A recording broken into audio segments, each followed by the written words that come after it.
नमस्कार, आप सभी दर्शकों का बहुत बहुत स्वागत। आप देख रहे हैं जस्ट टीवी। मैं हूं नेहा शुक्ला, स्ट्रेट टॉक के साथ हाजिर हूं। आइए शुरू करते हैं आज की बात स्ट्रेट टॉक। तो क्या कथित रूप से टेररिस्तान पर फिदा हो रहा है अमेरिका, और अमेरिका इसके ज़रिए भारत को क्या संदेश देने की कोशिश कर रहा है, या फिर वो भारत के साथ जो अपने संबंध हैं उसको ताक पर रखकर पाकिस्तान के साथ दोस्ती की जो पींगे हैं वो बढ़ा रहा है, क्योंकि उसका मकसद, उसका जो मोटिव इंटेंशन है वो लगातार बदल रही है जियो पॉलिटिक्स को देखते हुए और ट्रेड को देखते हुए, या फिर चीन के साथ संबंधों को देखते हुए। खैर, ये अलग बातें हैं, लेकिन भारत पर सीधा सीधा असर पड़ रहा है इन सभी बातों का। और जो बड़ी बड़ी बातें हुई हैं अमेरिका की तरफ से, वो हम अपने दर्शकों को बता दें कि एक तो अमेरिका के जो एक बड़े सैन्य अधिकारी हैं, उन्होंने कमेंट किया है कि पाकिस्तान एक अभूतपूर्व सहयोगी है, वो भी आतंकवाद के खिलाफ लड़ाई में। साथ ही साथ पाकिस्तान के जो सैन्य प्रमुख हैं, फील्ड मार्शल असीम मुनीर, उनको आर्मी डे परेड में अमेरिका न्योता दिया गया है, और उसी दिन राष्ट्रपति ट्रंप का जन्मदिन भी है। तो ये सारी बातें क्या संकेत हैं, और वो भी तब जब लगातार भारत ये दावा कर रहा है कि पाकिस्तान क्योंकि टेररिस्तान है तो उसे अलग थलग किया जाना चाहिए, उसे FATF की लिस्ट में वापस डाला जाना चाहिए। और इसी क्रम में भारत ने जो अभियान चलाया था, उसके सांसद जो है कई देशों में भ्रमण कर कर भी आए और पूरी दुनिया को आतंकवाद की लड़ाई में अपने साथ जोड़ने की कोशिश की। कुछ सवाल और कुछ फैक्ट पहले हम चाहते हैं कि स्ट्रेट टॉक के दर्शकों के सामने मैं पहले रखूं, उसके बाद आज के जो हमारे मेहमान हैं उनका स्वागत करते हैं, उनसे समझने की कोशिश करते हैं कि क्या अमेरिका लगातार भारत के सामने चुनौतियां परोस रहा है, और भारत की जो कूटनीति है इसे क्या कहा जाए कि ये असफल रही है इन चुनौतियों को भाप पाने में, समय रहते भाप पाने में, और इसका समाधान कर पाने में, या इसका माकूल जवाब दे पाने में। तो हमारे दर्शकों के सामने मैं चाहती हूँ कि आप कुछ डिटेल्स आप देखें। पाकिस्तान नहीं टेररिस्तान, ये विदेश मंत्री जयशंकर जो कि ब्रसेल्स दौरे पर थे, उन्होंने ये स्टेटमेंट दिया था कि आप पाकिस्तान नहीं कहिए, आप इसको टेररिस्तान कहिए। जयशंकर ब्रसेल्स की यात्रा पर हैं और वो ऑपरेशन सिंदूर के लगभग 1 महीने के बाद यूरोपीय देशों की यात्रा पर हैं, और वहाँ पर उन्होंने ये बयान दिया था। और ठीक उसी दिन बयान आता है अमेरिकी सेना के एक अधिकारी का। ये अधिकारी है, सेंट्रल कमांड के प्रमुख हैं जनरल माइकल कुरिला। तो वो कहते हैं कि आतंकवाद के खिलाफ लड़ाई में पाकिस्तान अभूतपूर्व सहयोगी है। अब इसे कैसे ले भारत के लोग या फिर भारत सरकार? पाकिस्तान सैन्य प्रमुख को अमेरिकी सेना के जो आर्मी डे है उसमें समारोह जो है, उस परेड में न्योता दिया गया है। तो क्या माने कि मजबूत हो रहा है अमेरिकी सेना और पाकिस्तानी सेना का गठजोड़, खास करके तब जब भारत ये लगातार कोशिश कर रहा है कि पाकिस्तानी सरपरस्ती में, क्योंकि आतंकवादी फल फूल रहे हैं और भारत में निर्दोष लोगों की हत्या की जाती है, उनका खून बहाया जाता है, और इस बार भारत ने ज़ीरो टॉलरेंस की पॉलिसी अपनाई है। तो क्या अकेला पड़ गया है भारत आतंकवाद के खिलाफ लड़ाई में पूरी दुनिया में? और सबसे बड़ी बात, शशि थरूर अमेरिकी उपराष्ट्रपति से मुलाकात करके आए और कहा कि सबने जो है आतंकवाद के खिलाफ लड़ाई में भारत का समर्थन किया है। तो फिर उपराष्ट्रपति वेंस से मुलाकात के क्या मायने निकाले जाने चाहिए? आइए हम अपने आज के मेहमानों का स्वागत कर लेते हैं। स्ट्रेट टॉक के मंच पर जुड़ चुके हैं defence issues expert major general Rajan Kochar, और हमारे साथ जुड़ रहे हैं जियो पॉलिटिकल एनालिस्ट हैं सलमान अरशद। आप दोनों का बहुत बहुत स्वागत करती हूँ मैं। और शुरुआत में सलमान जी आपसे करना चाहूँगी। पाकिस्तान नहीं टेररिस्तान, ये संज्ञा दी है विदेश मंत्री जयशंकर ने। लगातार भारत सरकार की कोशिश, ऑपरेशन सिंदूर खत्म नहीं हुआ है, कुछ देर के लिए रोका गया है, और इस बीच असीम मुनीर पहुंच जाएंगे अमेरिका, वहां की सेना की 250वीं वर्षगांठ परेड में शामिल होंगे। अमेरिका के इस बर्ताव को, व्यवहार को भारत कैसे ले, भारत सरकार कैसे ले, और भारत सरकार को किस अंदाज में जवाब भी देना चाहिए? जी सबसे पहले तो आप देखें कि हमारे मुल्क की जो फॉरेन डिप्लोमेसी, वो इस पूरे काल में, जैसे भारतीय जनता पार्टी की हुकूमत है, वो बहुत मिस्टीरियस हो। आप गौर करें कि कोल्ड वार के दौर में भी जब अमेरिका और सोवियत रूस के बीच में तनातनी का दौर चल रहा था, तब हमारे देश ने दोनों ही खेमों से अपनी शर्तों को ढील के और सबके साथ ताल्लुकात भी अच्छे बनाए रखे, और भारत के स्वाभिमान को उंगली उठाने का मौका कहीं नहीं मिला, किसी भी मंच से यह मौका नहीं मिला। ऐसा क्या हो गया कि हमारे जो पुराने ताल्लुकात थे सोवियत रूस के बाद का जो वारिस है उसका रूस, उसके साथ हमारे ताल्लुकात अजीबोगरीब स्थिति में पहुंच गए हैं। हमारे तमाम जो पड़ोसी हैं उनके साथ हमारे ताल्लुकात खराब हो गए हैं, और अमेरिका भी हमें गाहे बगाहे इशारा करता है, या यूं कहें औकात दिखाने की कोशिश करता है। तो निजी तौर पर मैं मानता हूं कि हमारे देश की जो डिप्लोमेसी है, फॉरेन डिप्लोमेसी, उस मोर्चे पर जिस तरह से हमारा देश अब तक काम करता रहा है, उसमें जो तब्दीलियां आई हैं, उसने देश को बहुत नुकसान पहुंचाया है। अमेरिका और तमाम दूसरे देशों को ये मौका दिया है जो हमारे साथ तनकर बात करें। आप गौर करें, ट्रंप लगातार भारत के साथ जिस रवैये से, जिस लहजे में बात कर रहे हैं, वो ऐसा ही है कि जैसे मोहल्ले का कोई बदमाश शरीफों को धमकाता है और लोग खामोश। भारत की ये स्थिति नहीं होनी चाहिए थी, दुर्भाग्य से ये स्थिति हो गई है। और निजी तौर पर मैं मानता हूं कि इसके लिए हम, या कि हमारे देश के जो इस वक्त करता धरता लोग हैं, वो इसके लिए जिम्मेदार। पाकिस्तान के साथ आप देखें तो पाकिस्तान वाकई में अमेरिका का बहुत क्लोज एलाई है, और वो आज से नहीं बहुत सालों से है। जब ख्योमों में दुनिया बटी थी, तब भारत जहां सोवियत रूस का नजदीकी माना जाता था, हालांकि भारत ने अपनी स्थिति बहुत अलग रखी थी, गुटनिरपेक्ष आंदोलन के हम नेता थे और अमेरिका के साथ भी हमारी डीलिंग थी, लेकिन पाकिस्तान सबसे लेके आज तक अमेरिकी खेमे का विश्वसनीय साथी, चाहे वो अफगानिस्तान के संदर्भ में आप देखें अमेरिका को, या फिर मिडिल ईस्ट के संदर्भ में आप पाकिस्तान को देखें, दोनों ही जगहों पर पाकिस्तान और अमेरिका के जो ताल्लुकात हैं वो बहुत क्लोज हैं। आप यूँ कह सकते हैं कि अमेरिका जो चाहे पाकिस्तान के जरिए करवाना, उससे वो करवा सकता जी। भारत के साथ स्थिति जी बिल्कुल सलमान जी, आपकी आवाज़ टूट रही है, लेकिन ये बिल्कुल समझ में आ रहा है और ये सबको भली भांति पता भी है कि पाकिस्तान एक क्लोज अलाई रहा है अमेरिका का।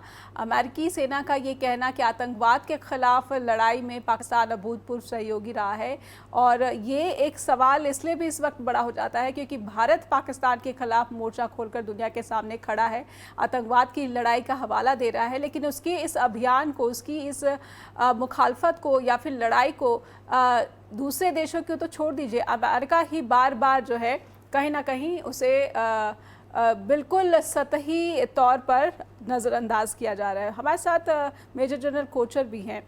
इससे पहले कि सर मैं आपके पास आऊं और डिटेल में इसको समझूं कि आप अमेरिका के इस बर्ताव को कैसे देखते हैं, भारत सरकार की डिप्लोमेसी पर जो सवाल उठ रहे हैं उसे कैसे देखते हैं। एक ब्रेक लूँगी मैं, और ब्रेक से जब लौटूंगी तो मेजर जनरल राजन कोचर हमारे साथ जुड़े हुए हैं और इस सवाल पर दर्शकों तक जानकारी पहुंचाएंगे मेजर जनरल राजन कोचर के माध्यम से। तो पाकिस्तान जो टेररिस्तान नाम दिया गया है भारत के विदेश मंत्री की तरफ से, और वो काफ़ी खफा भी नज़र आए, ब्रसेल्स में पश्चिमी मीडिया को आड़े हाथ भी लेते हैं, कहते हैं कि आपने ये गलती की ऑपरेशन सिंदूर को ये बताकर कि ये 2 परमाणु हथियार संपन्न पड़ोसियों के बीच का संघर्ष है, बल्कि आतंकवाद के खिलाफ भारत की सेना का ऑपरेशन नहीं है। ये गलती पश्चिमी मीडिया की है और इस पर काफ़ी खफा दिख रहे थे जयशंकर। लेकिन अमेरिका की तरफ से जो बर्ताव बार बार सामने आ रहा है, ये भारत के रुख पर एक बड़ा प्रहार या भारत को एक बड़ा झटका। हमारे साथ मेजर जनरल राजन कोचर लगातार जुड़े हुए हैं।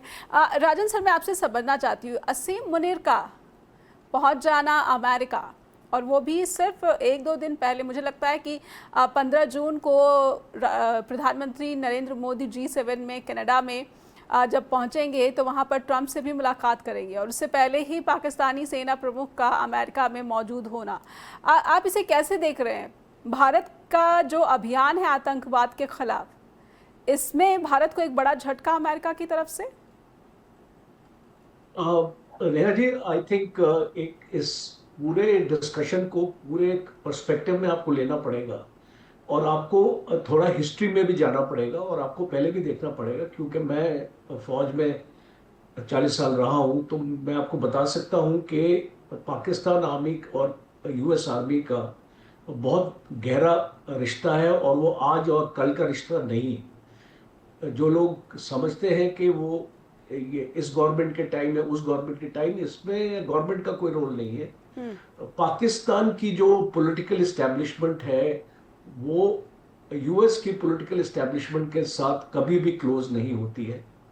पाकिस्तान की फौज जो है वो US की फौज के साथ क्लोज रहती है, और जो भी काम यूनाइटेड स्टेट्स को पाकिस्तान से करवाना था, और अगर आपने देखा अफगानिस्तान का मैं एग्जांपल दूंगा, और जब ये अल कायदा के पीछे एक्चुअली पड़े थे और सलामा बिन लादेन के पीछे पड़े थे, तो काफी अमेरिकन आर्मी ऑफिसर्स पाकिस्तान में रहते थे और जी उनके बेसिस थे वहां पे, और वहां से वो ऑपरेट करते। आज वो जो यंग ऑफिसर्स थे उस टाइम पे, आज वो सीनियर ऑफिसर्स बन चुके हैं। जी तो एक रिलेशनशिप स्टैब्लिश होती है फौज में, हम बोलते हैं इस बिल्डिंग ऑफ रिलेशनशिप्स। और ये जो रिलेशनशिप है ये बहुत डीप रूटेड होती है, जी और इसीलिए मैं ये मानता हूं कि वर्ल्ड के आप कोई भी जियो पॉलिटिकल अगर एंगल से इसको देखेंगे तो वो शायद आपको समझ नहीं आएगा, पर अगर आप इसको मिलिट्री एंगल से देखेंगे तो आपको समझ आएगा कि इनके रिलेशंस क्यों स्ट्रांग है। और दूसरा, इसमें भारत की फॉरेन पॉलिसी का कोई रोल नहीं। अगर हम सोचते हैं भारत की फॉरेन पॉलिसी फेल हो गई है, तो आपको समझना पड़ेगा कि फॉरेन पॉलिसी फेल नहीं होती है। फॉरेन पॉलिसी कंटिन्यूएशन होती है, एक गवर्नमेंट से दूसरे गवर्नमेंट से वो चलती रहती है, और मजबूत होती है। आपने इसको देखा होगा मनमोहन सिंह की गवर्नमेंट के टाइम भी जी हमारे यूएस के साथ रिलेशंस हमारे इंप्रूव हुए हैं, और जब पीएम मोदी आए थे उसके बाद वो और भी बेहतर हुए। तो जी इस तरीके के दूसरा, आपको एक बहुत इंपॉर्टेंट पॉइंट जो एक्सटर्नल अफेयर्स मिनिस्टर जयशंकर ने बोला है और हम उसको मिस आउट कर रहे हैं, जी इसको relations between two countries are not dependent on personalities. इसका ये मतलब है कि आज अगर ट्रम्प है तो जो रिलेशनशिप है आपको उसको ट्रम्प के पर्सपेक्टिव से नहीं आपको देखना है, कंट्री पर्सपेक्टिव से देखना है। जी जो एग्रीमेंट्स है आज भारत और अमेरिका की, एक कम्युनिकेशन एग्रीमेंट है जिसका नाम है कॉमकोजा, जी एक लॉजिस्टिक्स एग्रीमेंट है इसका नाम है आपका लिम्युआ, आपका बेका की एग्रीमेंट है, आईसीटी की एग्रीमेंट है, आपका इंडस एग्रीमेंट्स है। ये सारी एग्रीमेंट्स अपनी जगह हैं, they have not been revoked. और इस एग्रीमेंट्स में क्या होता है, there is a lot of exchange of information and technology, जो पॉसिबली पब्लिक डोमेन में हर एक चीज नहीं आती। तो इसको आपको समझना पड़ेगा कि भारत और यूनाइटेड स्टेट्स के जो रिलेशन है वो अपैरेंटली अभी हमको दिखता है खराब हो रहे हैं या कुछ ऐसी चीज हो रही है जी, बट उनकी फाउंडेशन बड़ी स्ट्रांग है, और वो एक पर्सनालिटी उसको खत्म नहीं कर पाएगा। और ये बहुत क्लियर है, और अगर हम इसको समझते हैं तो शायद हमारा पर्सपेक्टिव हमारा बेटर हो जाएगा। और दूसरा, अगर फौज की बात करें, अब आपने मुद्दा अपने प्रोग्राम में आज रेज किया है वो है जनरल मुनीर का इनवाइट। जी जी अब जो रिलेशन पाकिस्तान आर्मी और यूएस आर्मी में है वो रिलेशन इंडियन आर्मी और यूएस आर्मी में नहीं। इसको आपको समझना पड़ेगा, and you have to be very very clear about it.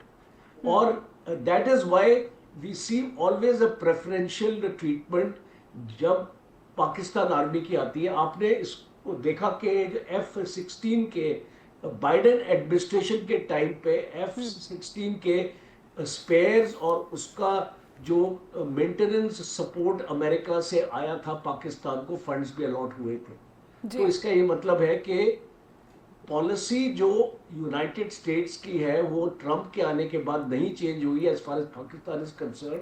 That policy remain the same. और इसकी दो इंपॉर्टेंट वजह है, मैं आपको बताना चाहता हूं कि व्हाई यूएस नीड्स पाकिस्तान।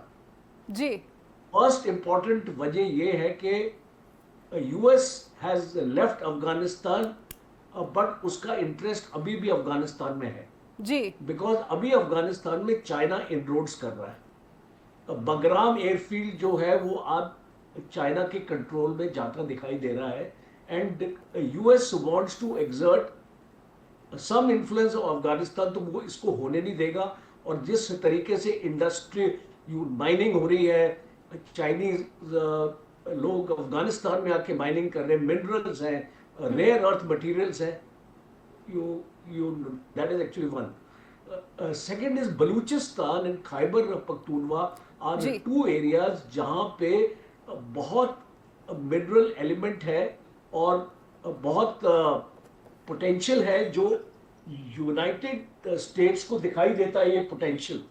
जी। तो ये जो पोटेंशियल है वो यूनाइटेड स्टेट्स एक्सप्लॉइट करना चाहता है। आज वो जानता है कि Pakistan is on the back foot because of IMF and because of FATF। ये दो चीजें हैं जो यूनाइटेड स्टेट्स डायरेक्टली इन्फ्लुएंस करता है। तो इसीलिए आप देख रहे हैं कि FATF से भी पाकिस्तान को निकाला गया जी। और पाकिस्तान को IMF आपका लोन मिला। And my last point is US does not want India to become stronger। आपको ये चीज एक्सेप्ट इसको करने पड़ेगी, बिकॉज जिस तरीके से आज आपने वर्ल्ड बैंक का स्टेटमेंट आपने सुना है, हमारी जो इकोनॉमिक ग्रोथ है it has been suggested as 6.3%। Ji.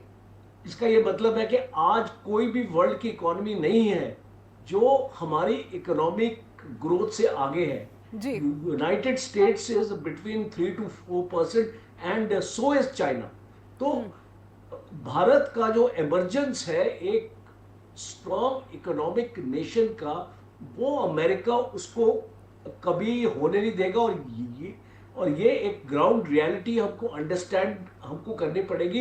And that is why we have to rework our strategy as far as the US is concerned.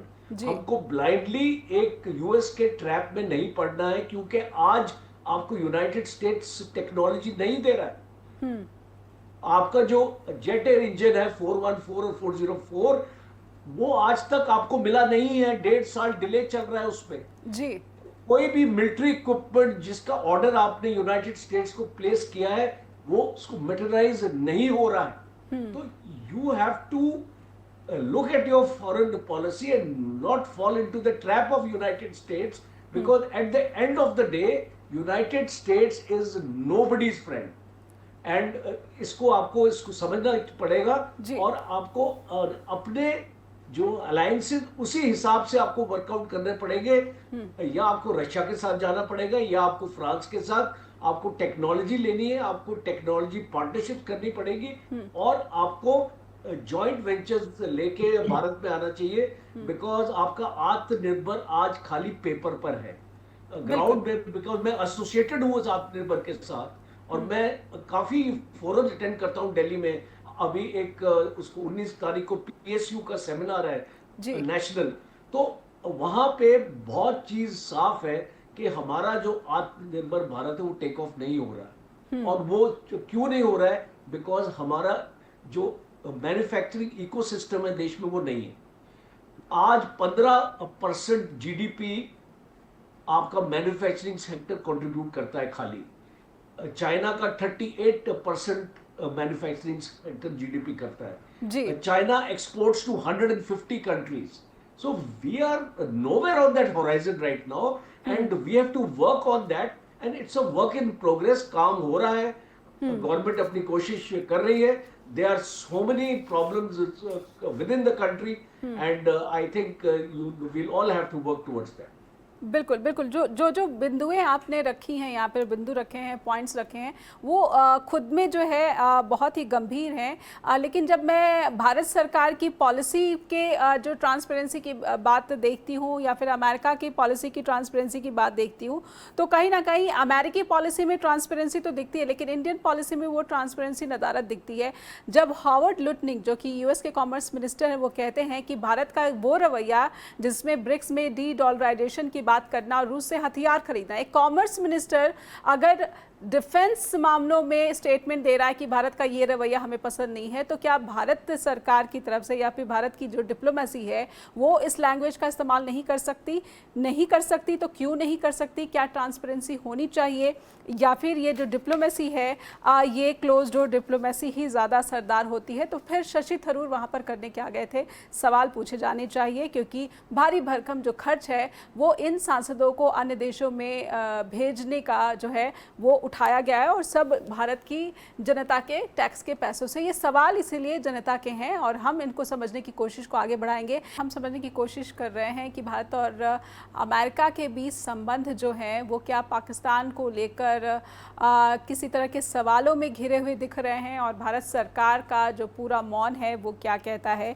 क्या ट्रेड की धमकी दी जा रही है, जैसा डोनाल्ड ट्रंप बार बार अपने स्टेटमेंट के जरिए कह चुके हैं कि ट्रेड की बात कहकर मैंने दोनों ही देशों को सीज फायर पर जो है मना लिया, राजी कर लिया। हमारे साथ सलमान अरशद भी जुड़े हुए हैं और मेजर जनरल राजन कोचर भी जुड़े हुए हैं। राजन सर, आपने बहुत ज़्यादा इंपॉर्टेंट बातें हमारे दर्शकों के सामने रखी हैं, लेकिन मैंने ब्रेक पर जाने से पहले आपको जो यूएस कॉमर्स मिनिस्टर हैं हावर्ड लुटनिक, वो खुलेआम भारत को धमकी देते हैं कि भारत का ये कहना कि ब्रिक्स में डी-डॉलराइजेशन में वो साथ है, फिर रूस से हथियार खरीदना भी यूएस को पसंद है। यूएस को ऐसी दोस्ती पसंद नहीं है, दोस्ती में इस तरह की बातें पसंद नहीं है।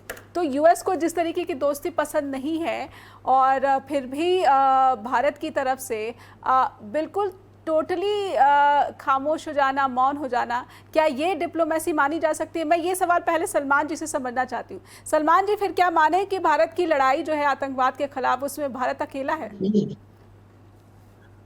मुझे लगता है इस सवाल का सीधे सीधे यस या नो में आंसर देना थोड़ा मुश्किल है, लेकिन मैं दो तीन सीन आपसे शेयर करना चाहता हूँ। जैसे आप याद करें कि जब ये पाकिस्तान और भारत के बीच में जो तनाव हुआ, इसके पहले एक मीटिंग के दौरान दुनिया के कई जो देशों के रहनुमा हैं वो अमेरिका जाते हैं, हमारे प्रधानमंत्री भी वहां जाते हैं। उस सीन को याद करें कि डोनाल्ड ट्रंप आते हैं, तमाम नेताओं का वेलकम करते हैं, इजराइल के प्रधानमंत्री नेतन्याहू का वेलकम करते हैं, गले लगाते हैं। हमारे प्रधानमंत्री जाते हैं, इन्हें वो वेलकम नहीं करते बल्कि उनके ऑफिस का कोई बंदा वेलकम करता है। एक बात आप गौर करें कि अंतरराष्ट्रीय मंचों पर सीधे सीधे कोई बात नहीं कही जाती, बिहाइंड द कर्टन क्या बात करते हैं वो तो हम और आप कोई नहीं जानता, लेकिन जो सीन सामने दिखाई पड़ता है उसमें सीधे सीधे किसी को कोई कान पकड़ कर नहीं कहता है कि भाई आप ये करो या ये ना करो, आप ऐसा करेंगे तो हम वैसा कर देंगे। लेकिन जो उनकी बॉडी लैंग्वेज होता है, जो जेस्चर शो करते हैं वो, उससे बहुत कुछ तय होता है जी। आप इस बात गौर करें कि हमारे प्रधानमंत्री जी का स्वागत, यानी हमारे राष्ट्र के मुखिया का स्वागत, हमारे देश के मुखिया का स्वागत उनके देश के मुखिया का करना चाहिए था, जो कि वो नहीं करते हैं, जबकि बाकी लोगों के साथ वो करते हैं। ये जो बॉडी जेस्चर है, पोस्चर है, ये बहुत कुछ शो करता है जी। आतंकवाद और अमेरिका के रिलेशन को अगर आप गौर करें तो आप देखें अलकायदा के साथ उनका क्या रिश्ता है, आईएसआईएस के साथ उनका क्या रिश्ता है, बगदादी के साथ उनका क्या रिश्ता है, इस पर बहुत कुछ मीडिया में कहा जा चुका। आपको छोटा सा एक एग्जांपल देता हूं। मेरी कोशिश होती है कि जो बात आपसे कही जाए, दर्शकों से कही जाए, वो सीधे सीधे मुद्दे को उससे रिलेट कर। आप याद करें कि सीरिया में हुकूमत बदल गई, अहमद अल-सारा आज वहां पर राष्ट्र के मुखिया हैं, देश के मुखिया हैं, राष्ट्रपति हैं। अहमद अल-सारा कौन? अहमद अल-सारा अलकायदा से जुड़े एक शाखा का को लीड करते थे, कमांडर थे। उनके ऊपर मारने या पकड़ने का बड़ा इनाम घोषित किया था अमेरिका ने। वो आज उस देश के राष्ट्रपति हैं और अमेरिका के राष्ट्रपति डोनाल्ड ट्रंप अगल बगल उनके साथ बैठते हैं, मीटिंग करते हैं। आप गौर करें कि आप जिस आदमी को कहते हैं आतंकवादी, और उसी आदमी के साथ बैठ करके आप डील कर रहे हैं और उसको अपने बराबर में बैठा रहे हैं, यानी कि दुनिया को आप दिखा रहे, देखो अब ये हमारे बराबर है। ये पोस्टर को याद करें जी। अब एक पहलू पर गौर करें, पाकिस्तान भारत से ज्यादा ताकतवर किसी भी एंगल से कभी नहीं रहा है, वो चाहे आज की बात हो, चाहे 10 साल 20 साल पहले की बात रही हो। लेकिन आज आप देखें कि पाकिस्तान अमेरिका और चीन दोनों के साथ जो डील कर रहा है उसमें उसकी पॉजिटिवनेस दिखती है, पाकिस्तान की स्ट्रेंथ दिखती है। यानी वो अमेरिका से भी डील कर रहा है, चाइना से भी डील कर रहा है, और आज दुनिया जो पावर शिफ्टिंग हो रही है उसमें हम देख रहे हैं कि अमेरिका की लीडरशिप कमजोर होती जा रही है, चाइना उस जगह को कवर करता जा रहा है और दोनों में प्रतिद्वंदिता भी है। जी लेकिन पाकिस्तान दोनों के साथ डील कर रहा है, दोनों अमेरिका कह रहा है हमारा क्लोज एलाई है और चाइना वहां पर भारी इन्वेस्ट कर रहा है। यानी कि हमने देखा अभी जो तनाव हुआ जी उसमें चाइना यार इस्तेमाल हुआ। आप गौर करें, अभी मैंने आपसे बात जब शुरू की थी हमने कहा था कि जब कोल्ड वार चल रहा था तब भारत दुनिया के पावर सेंटर्स के साथ बिना सिर झुकाए डील करता था। आखिर ऐसी क्या मजबूरी आ गई, क्या चेंजेस आ गए कि भारत जिस पोजीशन पे खड़े होकर के डील करता था आज उस पोजीशन पर पाकिस्तान खड़े होकर डील कर रहा है। भाई सम्मान के साथ वो चाइना से डील कर रहा है, उतने ही सम्मान के साथ अमेरिका से डील कर रहा है, दोनों का क्लोज एलाई बना हुआ है। हालांकि ताकत में किसी भी मामले में वो हमसे बहुत कमजोर है। बिल्कुल इन सारे तीन को अगर आप मिला के देखें तो ऑपरेशनल लेवल पर क्या चेंज आए हैं, क्या नहीं चेंज आए हैं, थ्योरेटिकल लेवल पर क्या चेंज आए हैं, क्या नहीं चेंज आए, उस पर बहुत डिबेट हो सकता है। लेकिन आप देखें कि जो पिक्चर नजर आ रही है सामने और उससे जो छवियां निर्मित होती हैं, जो इमेज हम क्रिएट करते हैं, वहां पे अफसोस बताना पड़ेगा कि भारत की इमेज जो बन रही है वो कमजोर बन रही है, कम से कम डिप्लोमेसी के लेवल पर, फॉरेन डिप्लोमेसी के लेवल पर। एक छोटी सी बात यहाँ पे और मैं ऐड कर दूं कि जब ये हुकूमत कायम हुई तब हमारा जो कर्जा था विदेशी वो 53 लाख करोड़ का था। आज वो कर्जा 1,50,000 करोड़ 153 लाख करोड़ से भी ज्यादा हो चुका है। एग्जैक्ट फिगर अभी मुझे याद नहीं आ रहा। यानी जो हमारा कर्जा था वो लगभग 3 गुना बढ़ चुका है। चाइना के साथ जो व्यापार का हमारा घाटा है वो बिलियंस में है। किसी भी देश के साथ अगर जो हमारे व्यापार अब तक होते रहे अगर आप देखें तो ग्रोथ यानी जो इम्बैलेंस है दोनों में भारत की तरफ वो लगातार बढ़ा है। तो आखिर कैसे तय किया जाए कि हम आर्थिक रूप से तरक्की कर रहे हैं या कि सैनिक रूप से तरक्की कर रहे हैं या डिप्लोमेसी के लेवल पर तरक्की कर रहे हैं, क्योंकि जो आंकड़े दिखाई पड़ रहे हैं, जो छवियां दिखाई पड़ रही हैं वो हमें ये यकीन करने नहीं देती हैं। तो अब हम ये तो नहीं कह सकते कि हमारा देश सब जगह फेल हो रहा है, क्योंकि जो स्ट्रक्चर है पूरी दुनिया में भारत का के पॉलिसी का वो गायब नहीं हुआ है, जैसा कि सर ने भी कहा, बड़ी खूबसूरती से कहा। लेकिन उन स्ट्रक्चर्स के बिहाफ पर हमारे ऑपरेशंस को अगर आप देखें जी तो निश्चित रूप से हम कमजोर दिखाई पड़ते हैं। और हम कहते हैं कि हमको इसे एक्सेप्ट इसलिए करना चाहिए कि जब आप अपनी कमियों को एक्सेप्ट करते हैं तो उन्हें ठीक करने के लिए कोशिश करते हैं। पर अगर आप मानेंगे ही नहीं कि हमसे गलती हुई तो फिर आप ठीक क्या करेंगे? ऑपरेशन सिंदूर हुआ, हम कह रहे हैं कि हम जीते, ठीक है, बहुत बढ़िया बात है, हमें जीतना चाहिए, हमारी फौज बहुत बहादुर है। शायद दुनिया में अगर बहादुरी की बात आएगी तो हमारे देश की फौज टॉप पे 1-2 में आएगी। तो हमें जीतना चाहिए। फिर हम लोगों को पूरी दुनिया में भेज भेज के बता क्या रहे कि हम जीते कि हारे, कि क्या हुआ क्या नहीं हुआ, तो उस बारे में कोई प्रेस ब्रीफिंग तो हुई नहीं, कुछ बताया तो नहीं गया। यानी कहीं ना कहीं कुछ तो ऐसा गड़बड़ हुआ जिसका एहसास हुकूमत को भी है। और सर ने बहुत अच्छी बात कही कि सरकार अपने तौर पर काम कर रही है, हो सकता है कि आने वाले हो जाए, लेकिन अभी अमेरिका के हवाले से जी पर हम समझने की कोशिश कर रहे हैं कि भारत और अमेरिका ये संबंध पाकिस्तान की वजह से क्यों सवालों में है, या फिर इसको झटका लग रहा है, या फिर जो पॉलिसी मेकर्स हैं वो इसे लेकर अब किस तरीके से कुछ बदलाव करने की कोशिश कर रहे हैं, या फिर वही जो संबंध है उसी स्तर पर आगे बढ़ते रहेंगे। तमाम जो है बयानों के बावजूद भारत सरकार इन सभी तमाम बयानों को नज़रअंदाज करके आगे बढ़ेगी, क्योंकि भारत और अमेरिका के बीच ट्रेड को लेकर बहुत अहम बातचीत भी चल रही है। और ट्रेड की बात ही ये वही बात है जिससे ट्रंप धमकी के रूप में कहते हैं कि इन्होंने न्यूक्लियर वॉर होने से रुकवा दी। ये श्रेय लेने की पूरी कोशिश करते हैं। साउथ एशिया में उन्होंने पीस स्टैब्लिश कराने में अहम रोल निभाया है। हालांकि दावे वो यूक्रेन और गजा वॉर को रुकवाने की भी करते रहे हैं, लेकिन अब उनका फोकस इंडिया पाकिस्तान के बीच शांति और कश्मीर को लेकर मध्यस्थता पर भी बार बार दिखता है। हमारे साथ मेजर जनरल राजन कोचर जुड़े हुए। राजन सर, भारतीय सेना के शौर्य और पराक्रम में किसी भी तरह का कोई संदेह नहीं है। ये वही भारतीय सेना है, जब समुद्री सुरक्षा की बात आती है तो ये अमेरिका की वही सेना है जो ज़्यादा भरोसा भारतीय सेना पर करती है। लेकिन अब ये अमेरिका की वही सेना है जो फील्ड मार्शल असीम मुनीर को बुला रही है अपने आर्मी डे के मौके पर। तो क्या ये जो ईजिली शिफ्टिंग है अमेरिका का, भारत इसका इस वक्त कोई जवाब देने की स्थिति में नहीं है? नेहा जी, एक देश को अगर आप ताकत उस देश की अगर आपको उसको असेस करना है, उसको हम बोलते हैं कॉम्प्रिहेंसिव नेशनल पावर, जी। सीएनपी बोलते हैं जियोपॉलिटिक्स की भाषा में। कॉम्प्रिहेंसिव नेशनल पावर के 3 पिलर्स होते हैं, डिप्लोमेटिक, इकोनॉमिक और मिलिट्री। और एक देश की जो पावर है वो इन 3 पैरामीटर्स में हम उसको जज करते हैं कि डिप्लोमेटिकली हम कितने ताकतवर हैं, और इकोनॉमिकली हम कितने ताकतवर हैं, और मिलिट्रीली हम कितने ताकतवर हैं। उसके बाद आपका एक सीएनपी का मैट्रिक्स आपका बनता है। जी। और जितनी आपकी ताकत होती है, आप उतना ही वर्ल्ड जियोपॉलिटिक्स में अपने आप को प्रोजेक्ट कर सकते हैं, इन्फ्लुएंस कर सकते हैं। बोलने से जो कि हम एक सुपर पावर है, आप सुपर पावर बन नहीं जाते। प्रॉब्लम हमारे पॉलिटिकल सिस्टम में है और हमारे लीडर्स में है कि वो बड़ बोले ज्यादा है। प्रॉब्लम है कि वो ऊंची ऊंची आवाज में बोलते हैं भारत यहाँ है, भारत वहाँ है,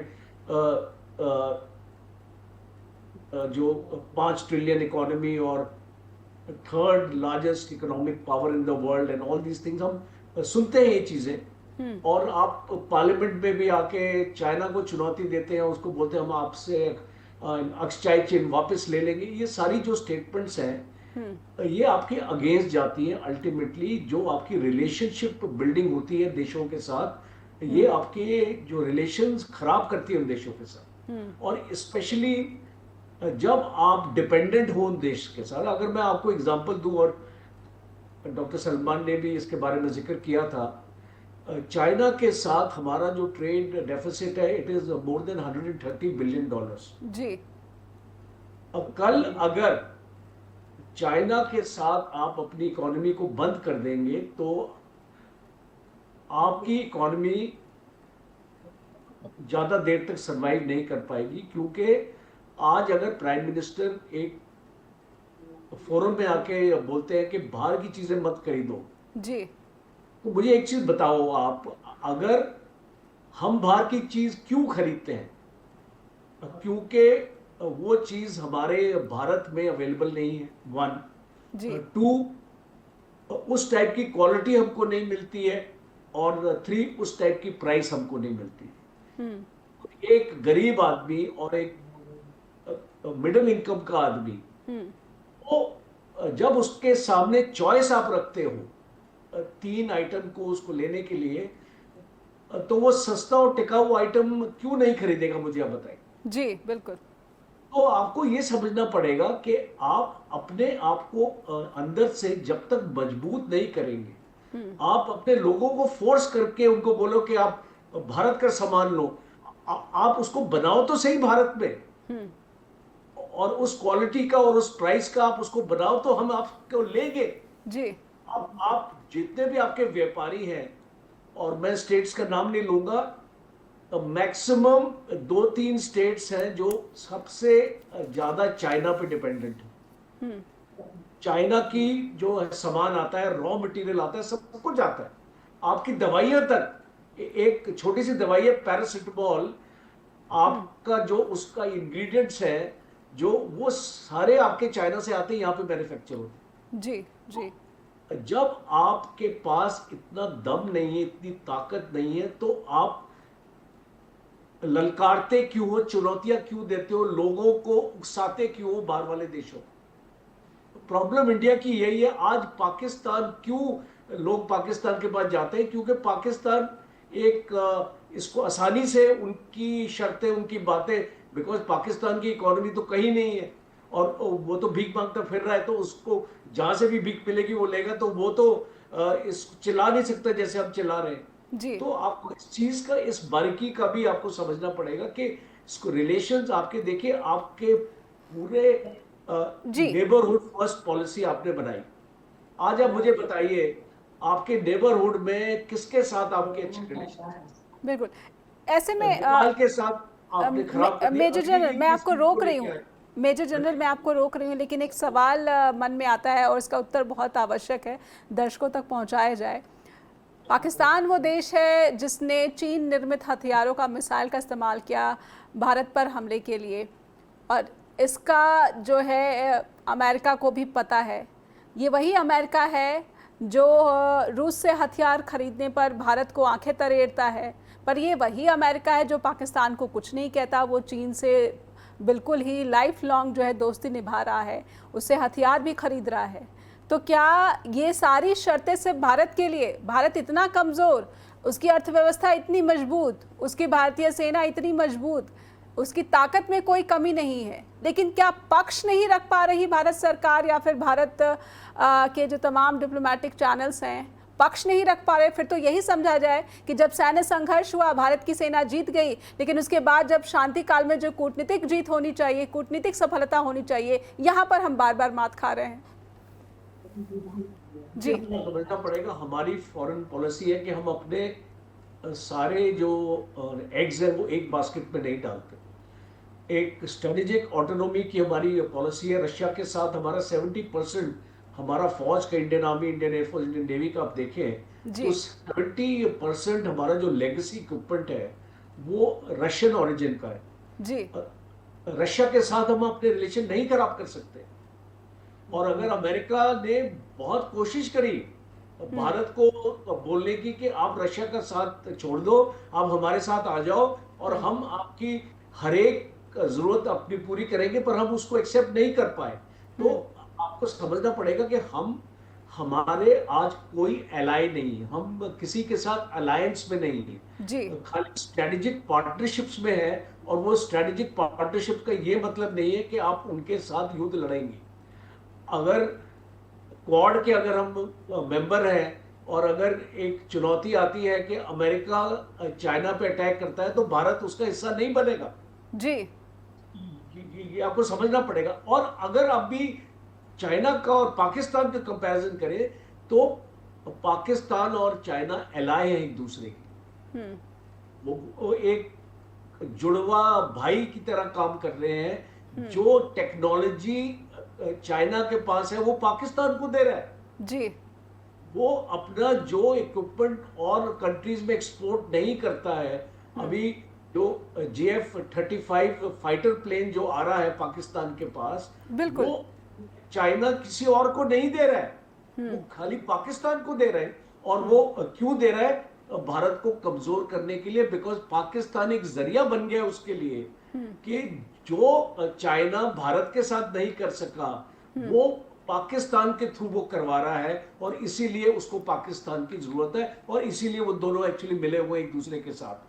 आज आपने ग्वादर पोर्ट में पूरा चाइना का कंट्रोल आपने देख लिया है।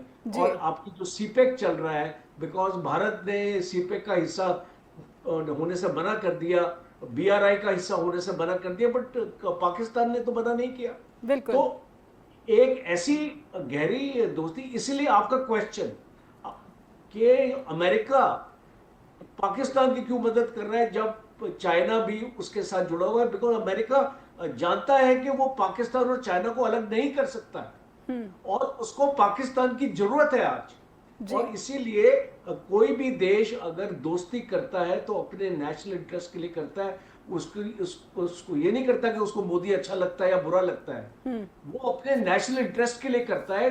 जब उसका नेशनल इंटरेस्ट पाकिस्तान सर्व कर रहा है और पाकिस्तान मना भी नहीं करेगा अगर अमेरिका अपना बेस भी बनाए पाकिस्तान में जी, क्या इसको भारत एग्री करेगा? अगर अमेरिका इंडिया में अपना बेस बनाएगा, नहीं करेगा। तो इसीलिए ये डिफरेंस है दोनों कंट्रीज के बीच में, बिकॉज पाकिस्तान को अमेरिका की उतनी ही जरूरत है जितनी अमेरिका को पाकिस्तान की है। और इसीलिए ये रिलेशनशिप आप देखते हैं स्ट्रॉन्गर है।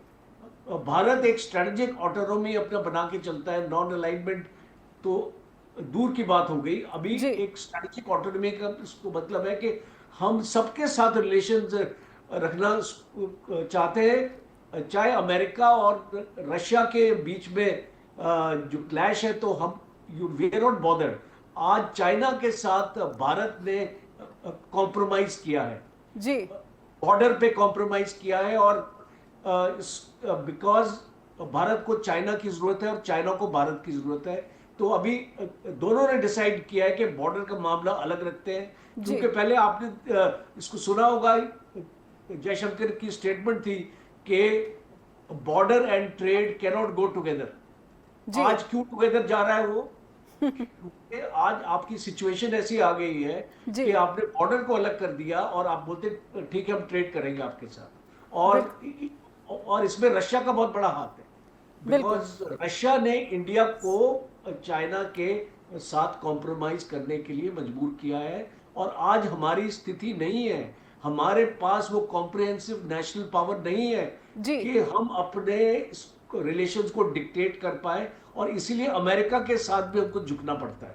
बिल्कुल, कहीं ना कहीं जो आपको टेक्नोलॉजी मिल रही है अमेरिका दे रहा है, अगर वो आपकी टेक्नोलॉजी रोक देगा तो आपको अपने आप को सस्टेन करना मुश्किल हो जाएगा। तो आज एक ऐसा दौर है भारत के लिए, बहुत चैलेंजिंग दौर है, बिकॉज हम वो पावर नहीं है, और जब हम वो पावर बन जाएंगे तो शायद हम अपने फ्रेंड्स को चूज कर सकेंगे।